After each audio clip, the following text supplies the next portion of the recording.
And here we've come all the way to the end. Now that we have our Sunburst functionally complete, we are going to add the final touches and work on the additional cosmetics to ensure that we have a nice look and feel. So let's get straight to it and let's go into Tableau.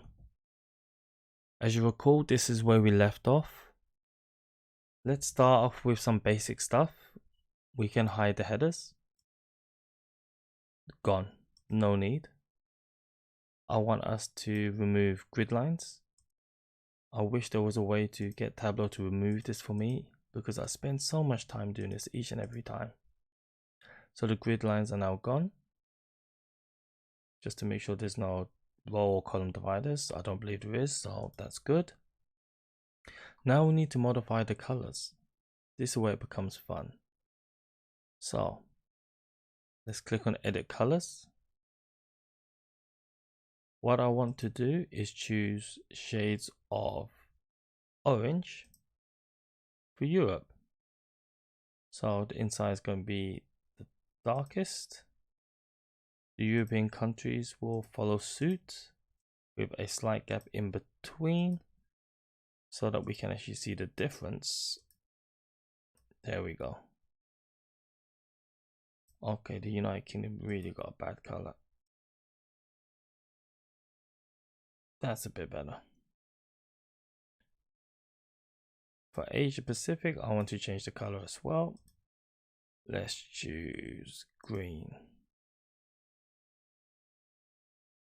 So it's a darkish green. Hong Kong, slightly lighter. Japan, slightly lighter than that. And boom, there you go. And last but not least, I'm going to assign blue to North America. Thus North America is Mexico and the United States. And there we have it. Again, right now, you could see it looks clear. We have our continents. You can even filter on them. You can annotate them. But the key is that if you hover, you can see North America, 1 million. Comprises of Mexico, United States, and United States is a lot larger than Mexico. This is the type of insights that you can glean. If you want exact values, the tooltips gives you that. If you look at Europe, 600k. If you look outside, very different ball game.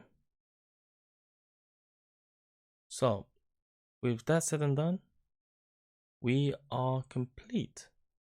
So, let's actually go from top to bottom and think about how we have actually done this. We've built the inside segments. We arranged them, made them relative to each other to build our first ring. We then used the data with regards to level, and we've used that to build our second ring and potentially our third or fourth. Finally, we adjusted the cosmetics, and once we've done that, we have a fully functional Sunburst. So that takes us to the end of our end-to-end session. So let's review in the next video.